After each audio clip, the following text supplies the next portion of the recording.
자, 오늘 창세기 17장에서는 구약의 갈고리가 보입니다. 왜 예수님이 죽어야 했는가?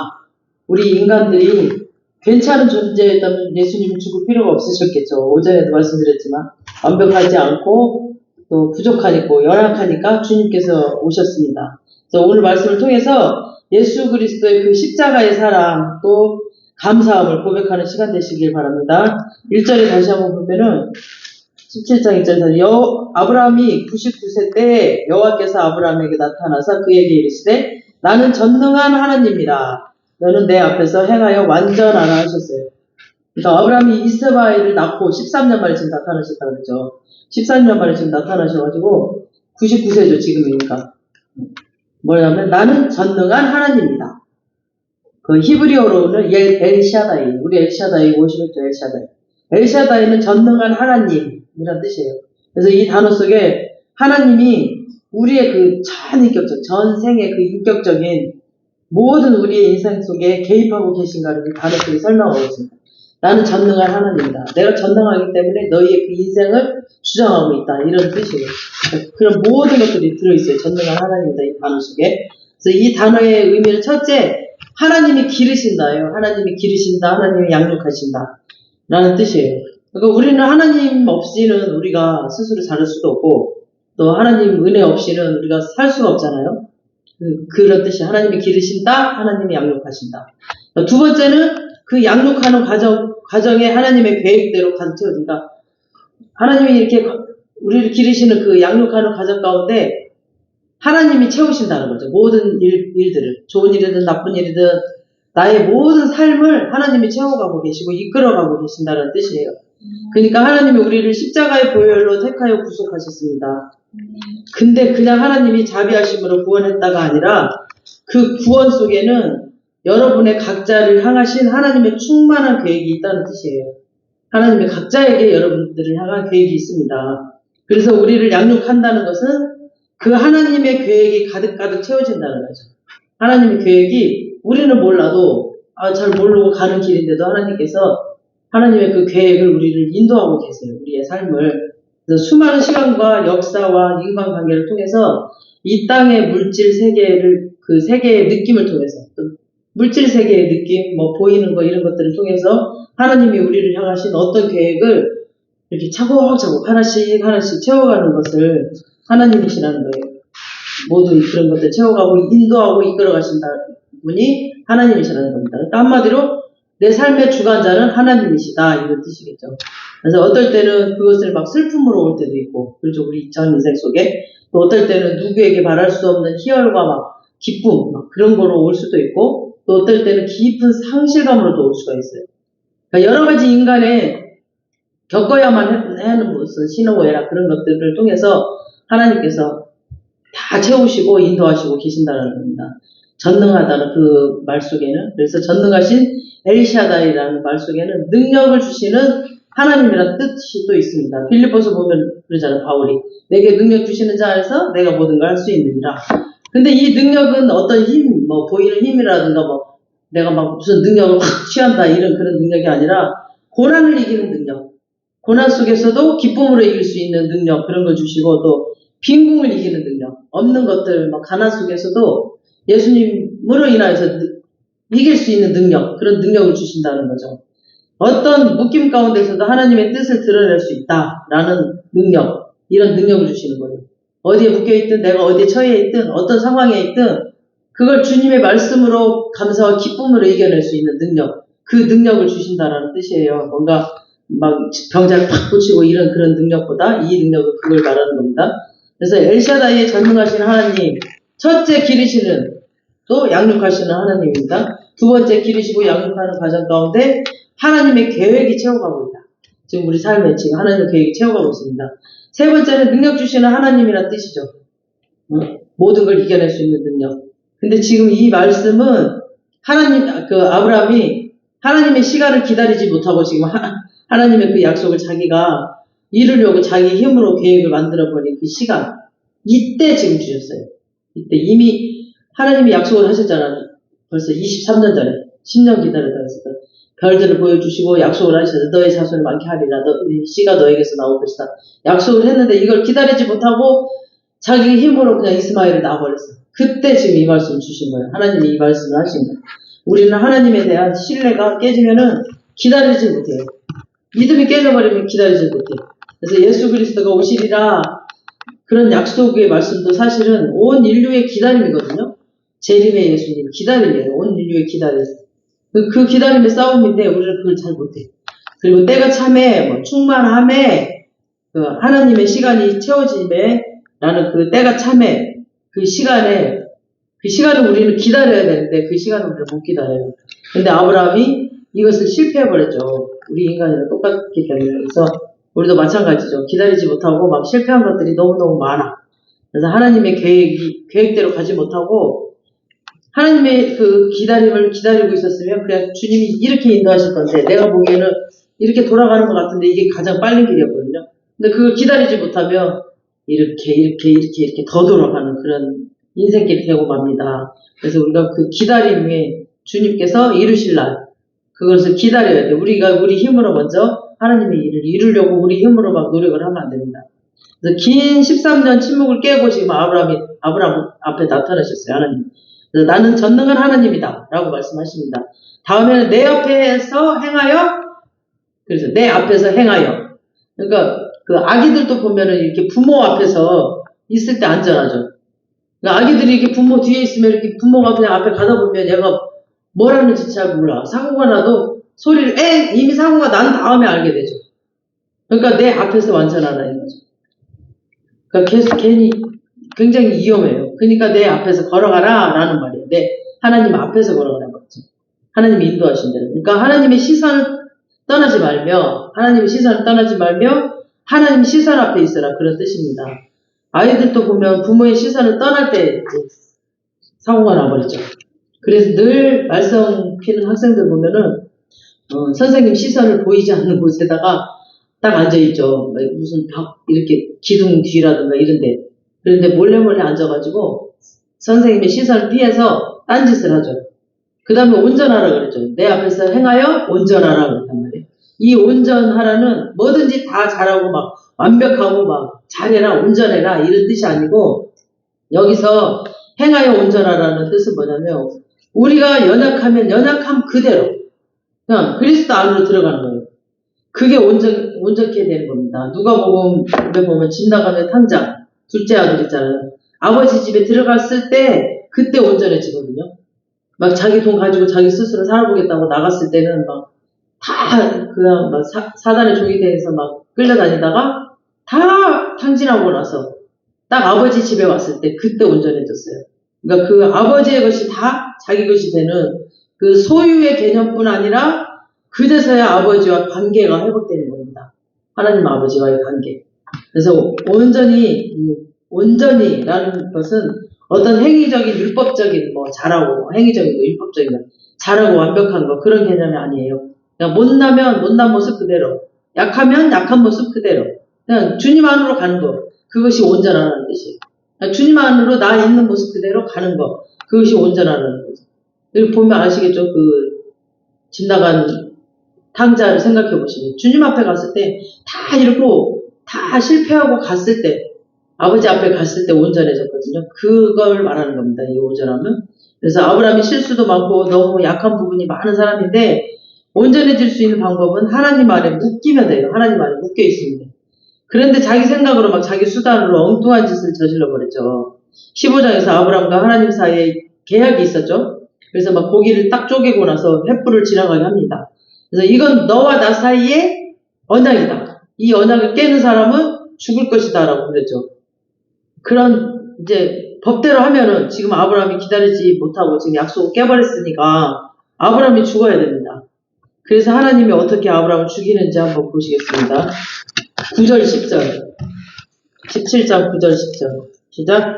하나님이 또 아브라함에게 이르시되 그런즉 너는 내 언약을 지키고 내 후손도 대대로 지키라. 너희 중 남자는 다 할례를 받으라. 이것이 너와 너희와 너희 후손 사이에 지킬 내 언약이니라. 그러니까 여기 할례가 죽이는 거예요. 죽이는.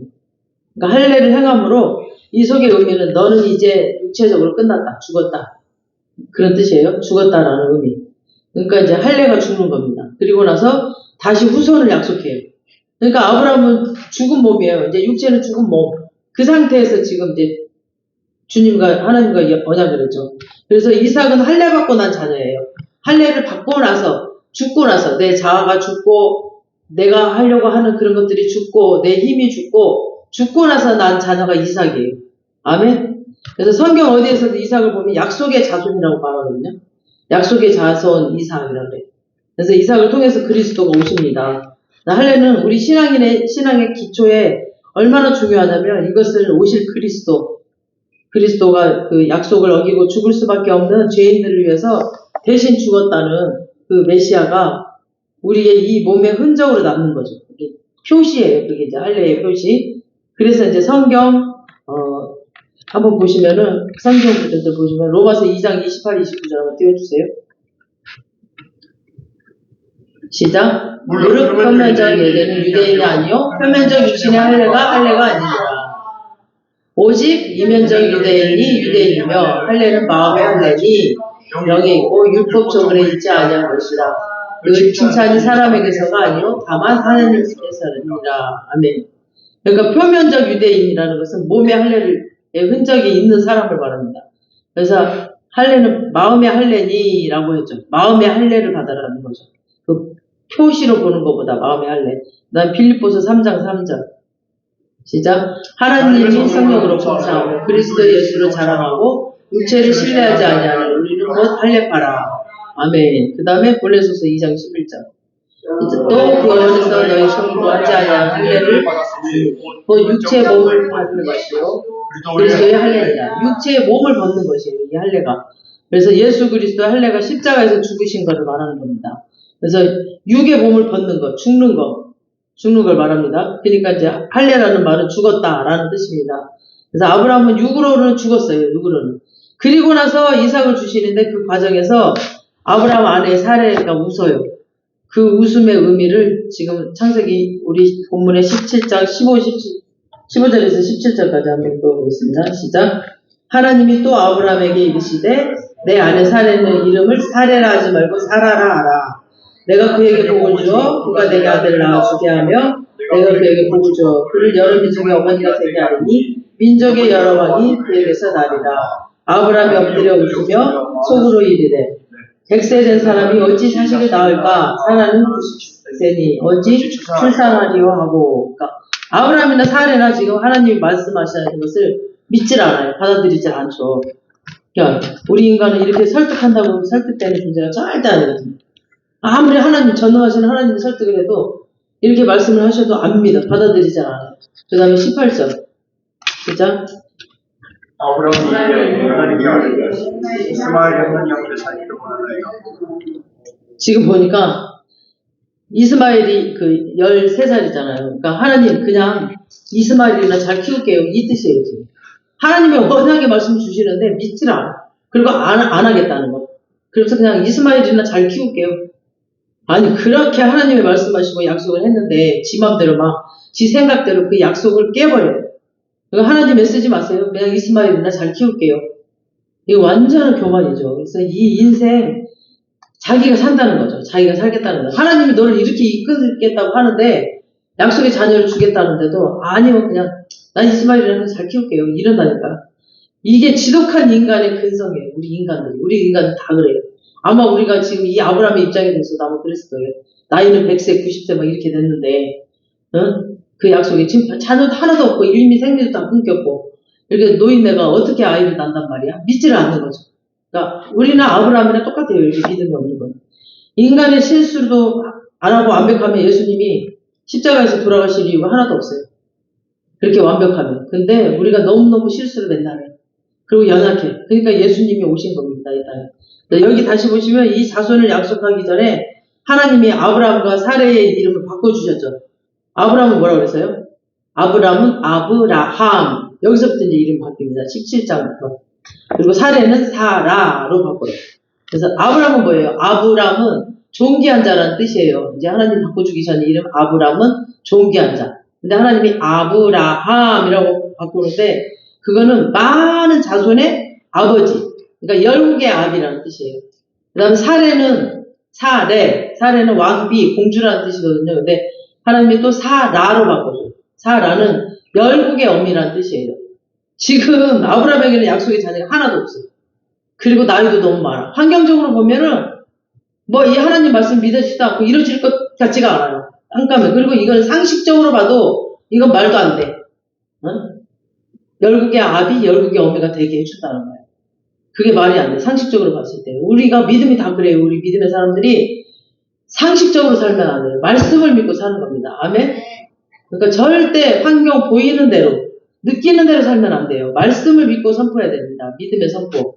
예수 이름으로 이 시간 우리 모든 성도들이 믿음의 선포를 하게 될지어다.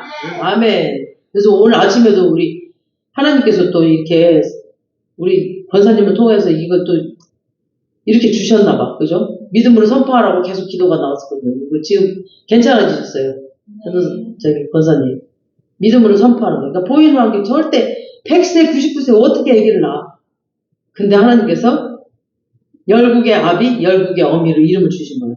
이 이름은 열국의 아버지를 바꾸고 자녀는 하나도 없는데 지금 사람들이 이름을 부를 때 열국의 아비, 열국의 어미 이렇게 부른단 말이에요. 지금 이스라엘에서 다 자녀가 한 명도 없는 사람한테 그건 진짜 믿음으로 부르는 말이에요. 우리도 마찬가지예요.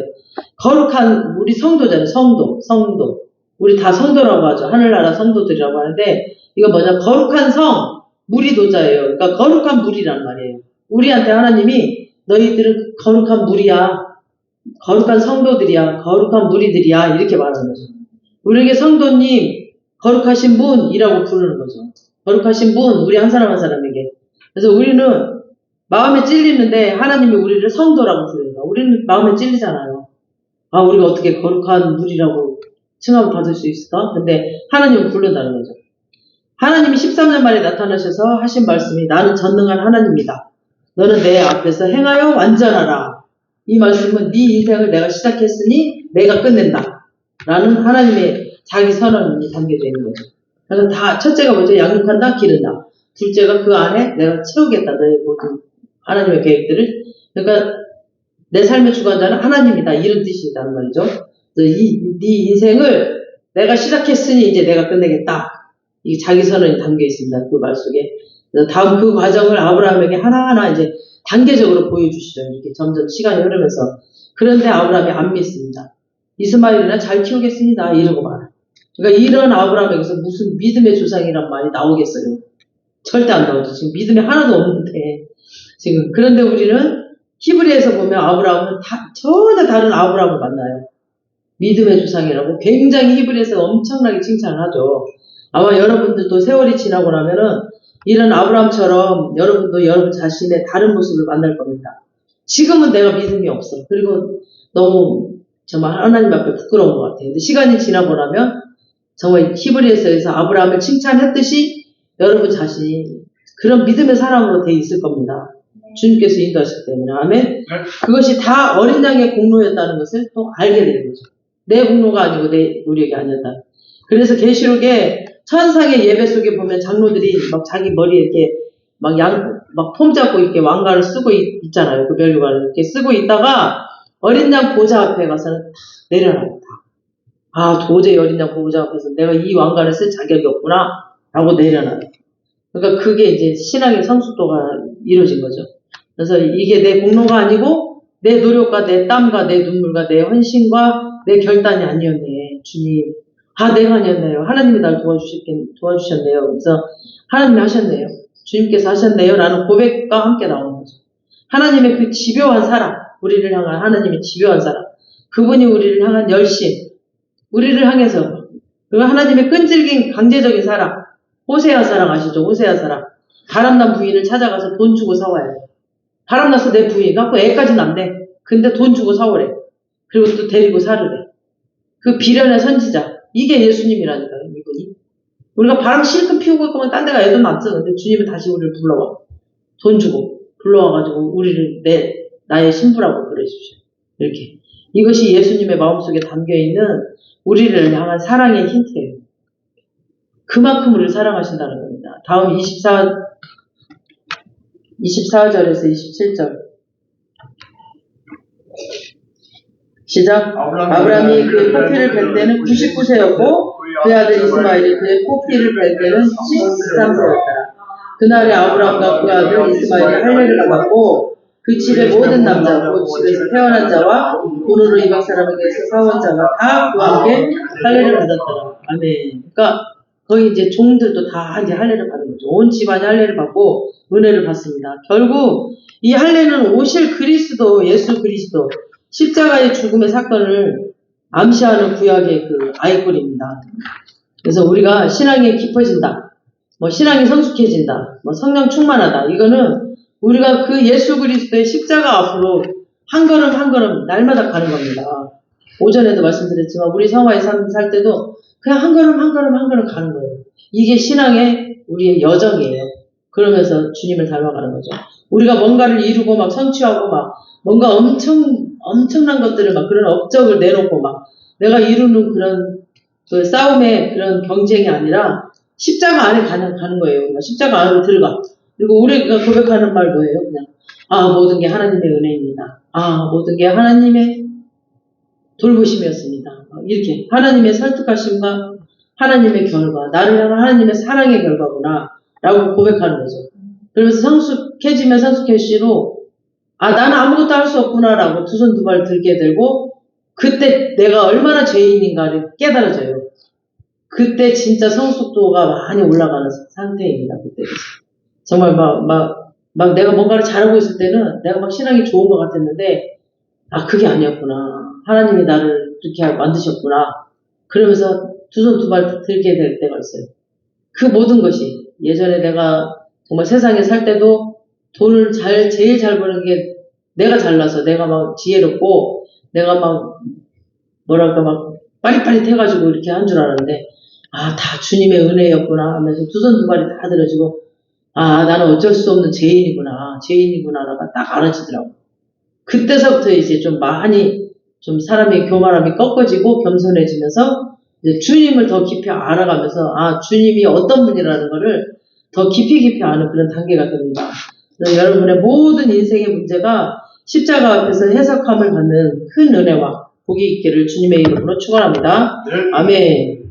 아버지 감사합니다. 아버지 오늘 또 우리 인간들의 그 실수와 우리 인간들의 그 교만, 또 영의 눈이 열리지 않고 영의 마음이 열리지 않고 영의 귀가 열리지 않아서 잘 모르는 아버지의 뜻도 모르고 아버지의 계획도 모르고 그저 내 힘으로 살려 하고 그냥 아버지 됐다라고 믿음 없이 아버지 믿음 없는 말들을 하고 산 것들을 용서해 주시옵시고 아버지 능력의 하나님이신 하나님, 전능자이신 하나님, 내 모든 인생을 주관하고 계시고 인도하고 계시고 그런 계획들을 다 채워나가시는 그 하나님, 전능의 하나님, 그 하나님께 감사하며 그 하나님께 붙어 있어서 하나님이 인도하신 대로 그 하나님의 뜻을 따라가는 우리 모두가 될 수 있도록 주님 축복하여 주시옵소서.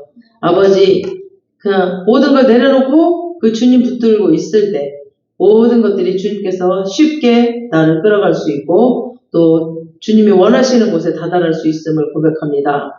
아버지 그때서야 내가 원하는 것들이 다 풀어지며 또 내가 기도하고 붙잡고 있는 세상 것들을 기도하고 붙잡고 있고 수십 년 그것을 놓고 기도했을 때 그것이 그때 풀어짐을 아버지 경험하였습니다.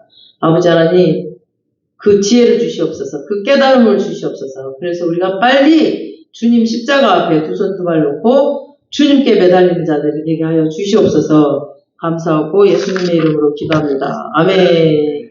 우리 찬양